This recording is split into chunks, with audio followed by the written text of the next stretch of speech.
name's Matt, I'm from Bedside Books. Just wanted to thank you for watching my YouTube channel. I hope you enjoyed the video.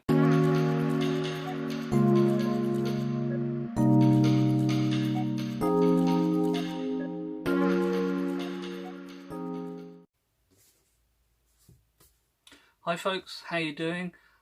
Just wanted to take this opportunity to thank you for checking out another video. I really appreciate it. If you're interested in books, authors or bookstores, then hit the subscribe button, save and like my videos. I really appreciate it. It really helps me out. This video is really just a follow-up from my last video, which was about some recommendations for books that are currently out there in the market. Last video was all hardbacks. This video is going to be some paperbacks. I realised that quite a lot of people buy their books when they're doing their weekly shopping. Tends to be in big supermarkets or big food chains. Those kind of shops only tend to do paperbacks. You pick up occasional hardback books, but really hardbacks you tend to buy in high street bookstores or online. So I thought I'd do a couple of books that you might pick up when you're picking up your weekly shopping. They're all great books. They're all UK based writers, not for any specific reason, it's just how it's worked out. Before I do that, just to show you what I'm currently reading or coming to the end of, and that's Quentin Tarantino's screenplay for The Hateful Eight. Great cover. Really enjoy this cover.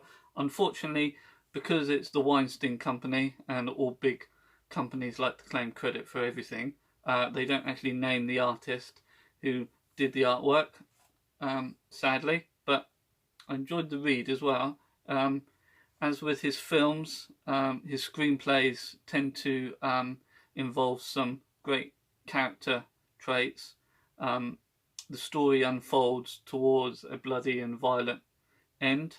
But yeah, if you like Tarantino films and you like reading screenplays, then check out The Hateful Eight. The Pulp Fiction screenplay is one of my favourite books to read. I absolutely love reading that. But The Hateful Eight is worth checking out. If you see it in a bookstore or if you see it online, it's worth a read. So, 3 paperbacks that are worth checking out. First one is The Glass House by Eve Chase. She's a UK writer based in Oxford. She's quite an established writer. She's got her own website and web page. If you go on Amazon or you check out any big store online, they will have numerous copies of her books. They're well worth checking out. They're always interesting. I'm just going to give it a little read of what it says on the back to give you some sort of indication of what it's all about. When the Harrington family discovers an abandoned baby deep in the woods, they decide to keep her a secret and raise her as their own. But within days, a body is found in the grounds of their house and their perfect new family implodes. Years later, Sylvie, seeking answers to nagging questions about her life, is drawn into the wild, beautiful woods where nothing is quite what it seems. So that seems quite a dark, brooding sort of read. If you like mysteries, then this is definitely worth checking out. Second book is by a guy called Sam Lloyd. This is his debut book. I think it came out last year, but you can still pick it up from online booksellers, independent bookstores, the big global companies, but you might also find it on the shelves of your local food store or your local supermarket. It's worth checking out. Let me just give a read up of this one.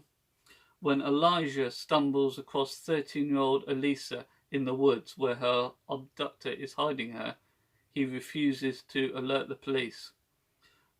Because in his 12 years, Elijah has never had a proper friend, and he doesn't want Elisa to leave.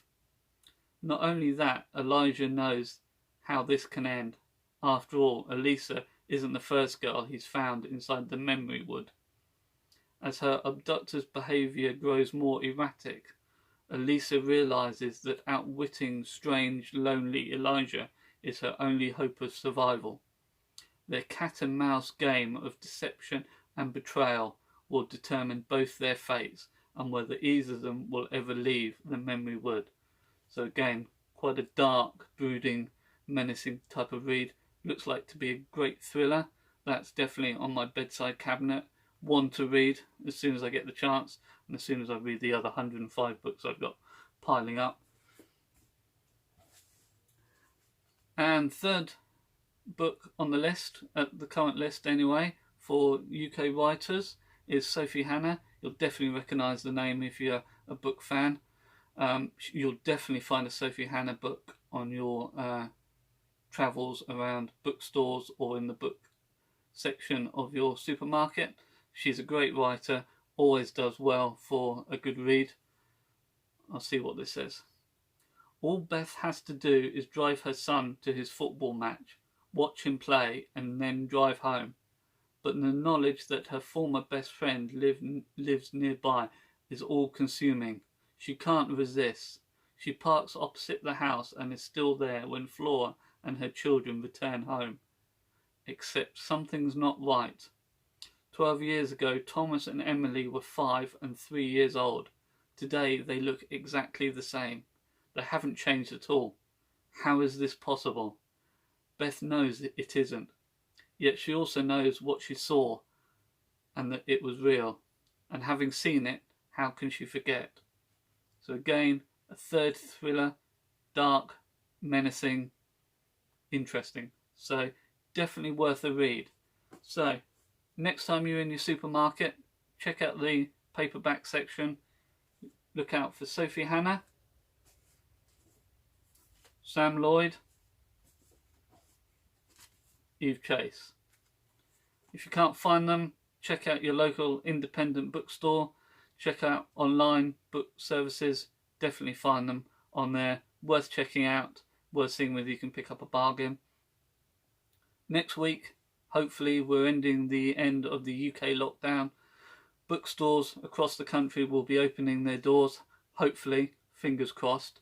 If you get the chance, if you want to support your local high street, your local independent bookstore, or your local high street bookstore, get out there, buy a book, support them, read the book, give the book away, go buy another one, if that's the sort of thing you're interested in.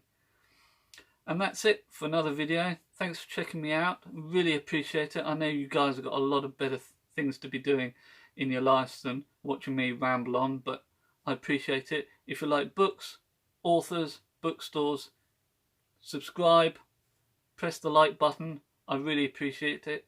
Until next time, I'm going to be out and about next time, so hopefully you won't have to put up with this background. You might actually see something a little bit more exciting. Until then.